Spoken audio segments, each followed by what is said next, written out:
So we have Ken Bombace. Ken is usually on tomorrow at the 12:35 hour. So we moved him on today. We get him a day earlier, which is always good. Ken is the CEO of Global Threat Solutions, security consulting, protection services, and intelligence. Also has offices in New York and L.A. Former Army intelligence captain that led counterinsurgency operations in Samarra, Iraq. Retired criminal intel detective. Professor of criminal justice at Farmingdale. And Ken also served in Germany during the fall of the Berlin Wall and served at Ground Zero. Very happy to have him on a regular basis right now as one of our contributors because there's so many issues. Can almost hit Ken with anything, and he can give us a very cogent explanation. Ken Bombace, my friend, how are you today? I'm doing well, Tom. Thanks for having me on. You know, there's so much out there, obviously. I'm actually in fascination to watch Vladimir Putin puts out and says, well, we're going to need another 500,000 troops, 500,000. So I guess he calls his reserves or his draftees. We're hearing so many things. Are they really reserves? If you think about reserves in this country, as you well know, as a former military member, these are people that are trained and that they're in reserve status in case of an emergency they're needed. It's somewhat different in Russia. Am I correct? Yeah, the same standards that America has as far as our National Guard and our reserve forces, the training they receive, we've really integrated them as a legitimate part of our active military. When I was in Iraq with the National Guard, I think it was over 50% of combat troops during that time period were actually reserve National Guard troops. So it's a little different. A lot of places, it's kind of like you're just on standby. The training is very minimal. And I think a lot of these people are not committed to this at all. That's why you see them trying to flee the country in droves right now. And the price of a ticket to get out of there is over $10,000. Yeah. I mean, I'm watching this. I'm saying they're not like our reservists. You see them. They're like packing their bags. They're getting on planes. I think Putin has stopped the exodus by air. And they're just trying to get the heck out of the country. I mean, that has to tell you something. This guy is in a hot mess, and I'm talking about Vladimir Putin. He needs these troops. And then the speculation is those that he does that do stay because they don't want to give up their homes or their citizenship or whatever are just not trained enough to go up against the Ukrainian army. That's right. And I'll tell you, Tom, look, even if he could force these people, somehow corral a good number of these people and get them into Ukraine, their morale is so low. These people, they're not, their heart isn't in this. And it's going to show on the battlefield. That's if he's successful. We're seeing recruitment centers being targeted with attacks right now. It's the largest civil unrest we've seen in a very long time in Russia. And even if the people he does somehow get into the active military and sends them down to Ukraine, their heart is not in this fight. Morale is super low, and that will show. These are not going to have. These people in Ukraine are fighting for their lives in their homeland, and that makes a difference. As we've recently seen, this is a failed attempt by Vladimir Putin. He's trying to get, I think, 300,000 mobilized now. With their speculation, he may want to try and mobilize up to 1 million. And I just don't think this may be, as some people have speculated, the beginning of the end for Vladimir Putin. Yeah. But what happens when you do corner a rat? And again, a lot of people are making that analysis when it comes to Putin, that he doesn't want to lose this thing, and he knows what he has. He certainly has talked about the nuclear option, and he uses it in a very, very threatening way. Somebody who's been involved in background intelligence and so on, I know it's hard to speculate. We can ask 10 people and get 10 different opinions about this. Is this something real in his mind? Does he not see the vast, tragic ramifications of one nuclear weapon, just one nuclear weapon being used in order to back himself out of this corner? I mean, what is the mindset there? Yeah, so I mean, what we have is a dictator who is surrounded by yes men, as they all are, because they're afraid to tell him no. So he's pushing forward with this. They have, as part of their doctrine, the escalate to de-escalate system, where they would, in a situation like this, where it's come conventional fighting has stalled, where he could use a nuclear weapon just to sort of end the fighting, and in their doctrine, that's a good thing. Yes, that's there, something he would definitely consider. I would like to think, Tom, at this stage in the game, especially with the unrest we're seeing, the resistance we're seeing in Russia, that there are people, it's not as simple as Vladimir Putin pushing a button. There's a system in place, even in Russia, for them to use weapons like that. And I would like to think he has a lot of resistance and people who would not comply with that at this time. These people aren't suicidal, and they don't want to see a nuclear war the same way we don't. The vast majority of people, they're really hesitant, I think, to support that. My statement would be, yes, we need to be concerned about this. We have planners right now in the Pentagon and our allies and their militaries at the top levels planning for him using the worst possible strategy of a tactical nuclear weapon. But I would think it's highly unlikely that probably he would do it, and also that his people would support it or enable him to do it. Mm-hmm.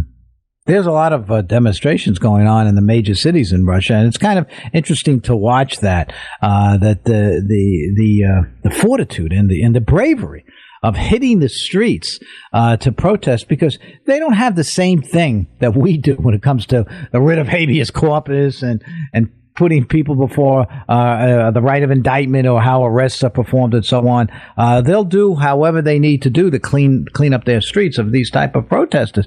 So again, all of this has to take into account on how we as a country and our foreign policy can deal with it. So when one looks at it, is there an ability to at least say that right now Vladimir Putin could not win a conventional war against the Ukrainian army? I would say that's pretty accurate right now. He's had some limited success just in the last couple of days because he's using some Iranian drones that have been problematic for the Ukrainians. But overall, this robust counteroffensive by the Ukrainians in the north, east, and south, I don't think Putin conventionally can stop this right now, and that's why we're seeing what we're seeing. He's trying to throw more bodies at the offensive, and I'm not sure it's gonna work. He needs his own counteroffensive. Doesn't look good for him conventionally, and that's why he's taking these extreme steps of mobilization in the country. Tom, it's a bit of a nuanced situation. There are a lot of Russians that support Russia's action in Ukraine, but they don't want to fight. They don't want it to impact their lives and their family, which is kind of a critical point. If somebody's going to support a conflict like this, they're losing tens of thousands of people, and it's very unpopular in that sense that people they're not lining up to join the military like we did after 9/11. It is not that situation. He's trying to drag these people kicking and screaming and not to mention now the Russians see that they're losing.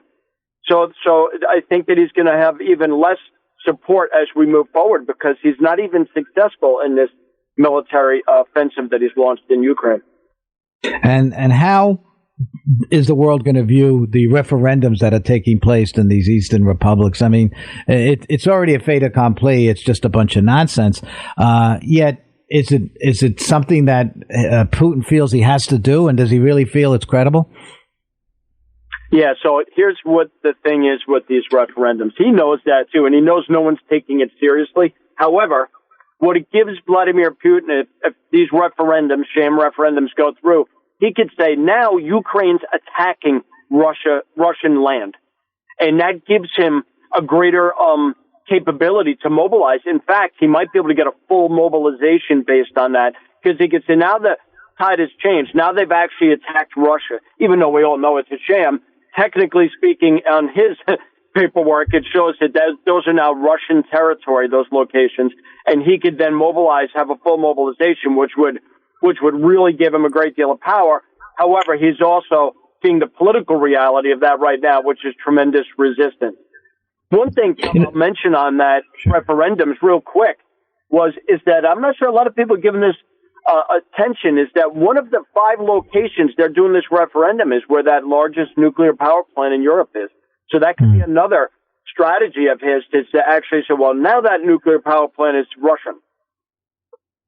Yeah. So, again, the whole speculation with all of this, and I do want to make the listeners realize that although this has really kind of been out of the news, I mean, this thing started in February, and for almost 6 or 7 weeks straight, it was all news all the time about the Ukraine. It kind of has dipped in the past, but there was still the amount of killing and the devastation is still taking place. So, and every once in a while, I like to bring it up. And again, a great person to talk to about this is Ken Bombace, my guest in a segment, one of our regular contributors. So I think it's important that we do bring this up because many people do have a connection to the Ukraine, even here on Long Island, and that it is still going on and how dangerous the situation can be. But let's go to local politics because I think it's so important. People are starting to turn their attention big time ever since the end of Labor Day about politics and the voting for November 8th. I know people like you and I have been talking about this for the last year, but now finally voters are taking more attention to it. There is less voters out there that are not committed yet. They're starting to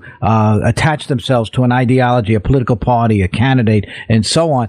And it still points, particularly on the gubernatorial race here in New York State, crime is just right up there. It's right up there with inflation. Even though inflation is taking all the breath away from the congressionals and the U.S. Senate, crime is right there. How do you put the two together that so many people are identifying crime when it comes down to state Senate, state assembly, and, of course, the gubernatorial?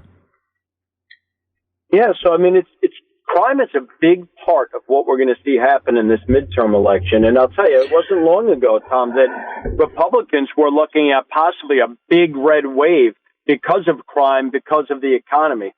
Then, of course, a little while ago, we had a big game changer with the Supreme Court decision on abortion rights, right? So that was kind of like an equalizer right now. And it's, you know, a lot of people are speculating it's up in the air because so many people are supportive of that or not supportive of the Supreme Court's decision.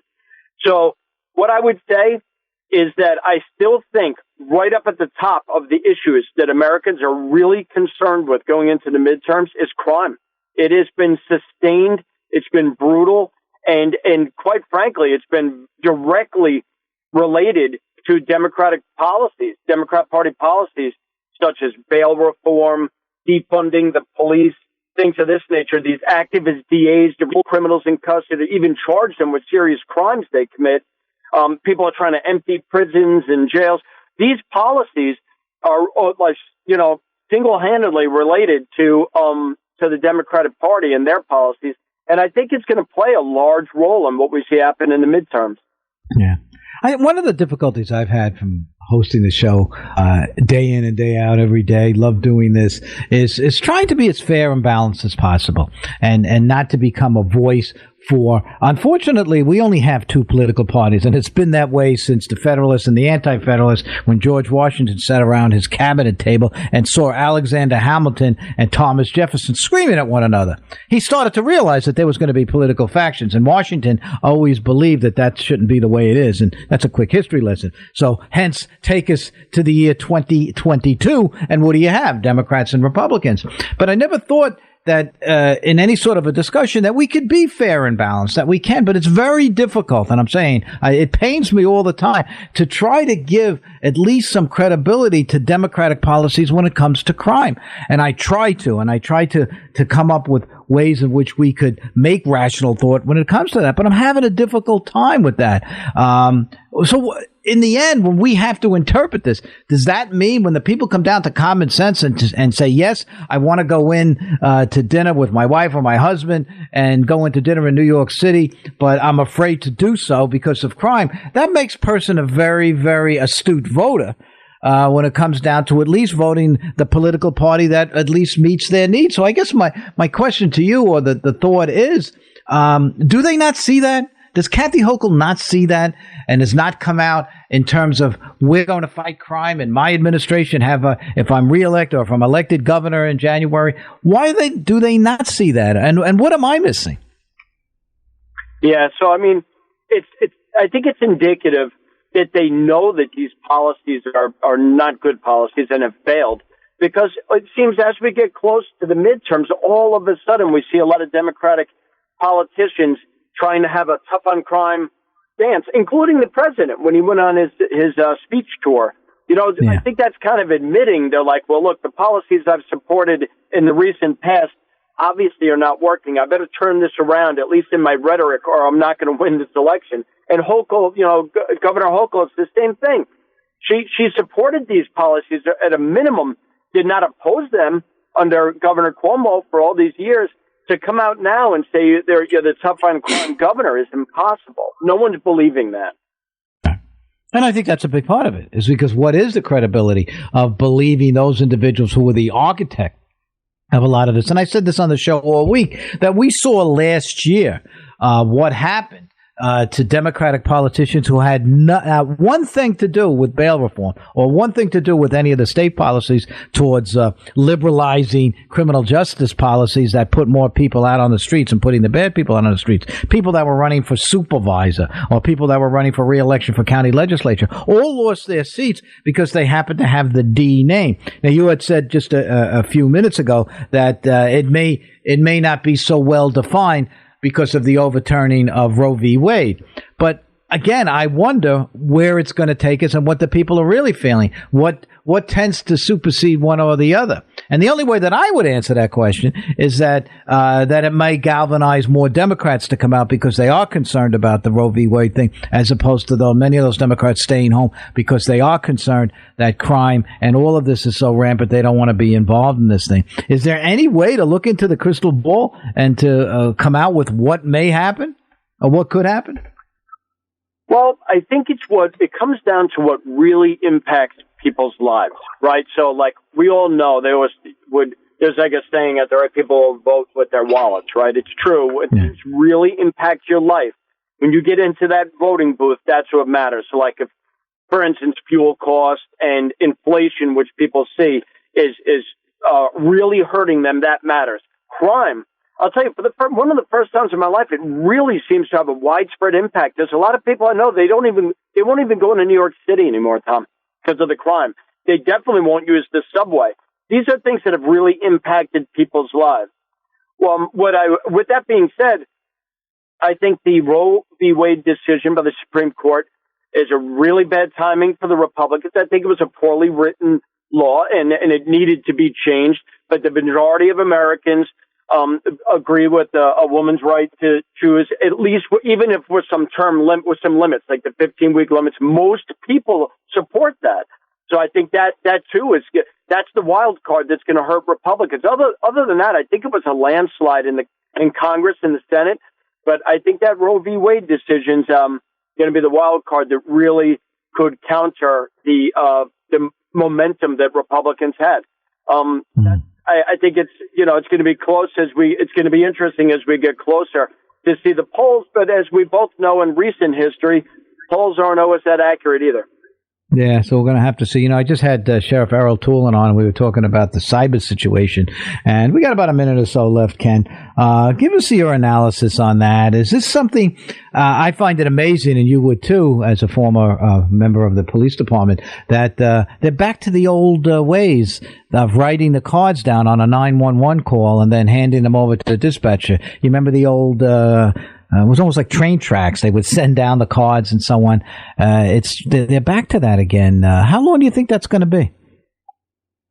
It could take some time, weeks. I think the strategy should be do not deal with these people at all. Don't acknowledge them and definitely don't pay them because they could come back. History shows us they'll come back and try and target them again for more money. So you can't deal with them. It's like dealing with terrorists. But in order to tighten up the system so that they can protect that information, this could take some time. Reminds me, Tom, when I was in Army intelligence, of course, it's very much computer supported nowadays, but they'd always make us have our old-fashioned map, plotting positions, old school intelligence, because if that goes down, you need to be able to still do operations. And that's what we're seeing right now, is them revert to some old-fashioned ways just to protect the county and the information that they hold. Yeah. That's right. I mean, when one thinks about it, sometimes you have to. And Errol was saying that they're bringing back, Sheriff Toulon was saying they're bringing back the pen and the forms that you used to have to fill out, the arrest forms and the admittance forms when everything was done. I know in the later part of my career, that's all we did. Well, once again, Ken Bombace, thank you very much. We'll talk to you again next week. Thanks, Tom. Thanks for having me on.